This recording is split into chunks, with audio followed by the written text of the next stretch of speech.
చిన్న కుమారుడు తనకు రావలసినటువంటి ఆస్తిని తీసుకొని తన తండ్రిని దుఃఖపరిచి ఈ లోక స్నేహము, తాను నమ్మినటువంటి లోకాన్ని లోక స్నేహితులతో కలిసి దూర ప్రదేశమునకు వెళ్ళి తన ఆస్తి అంతయు కూడా ఖర్చు చేసిన ఆ తదుపరి తాను నమ్మినటువంటి స్నేహితులు ఒకానొక సమయమందు ఒంటరిగా తన చెయ్యి విడవడాన్ని బట్టి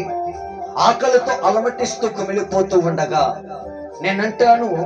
లోక స్నేహము నీతో అవసరము ఉన్నంత వరకు నిన్ను వాడుకొని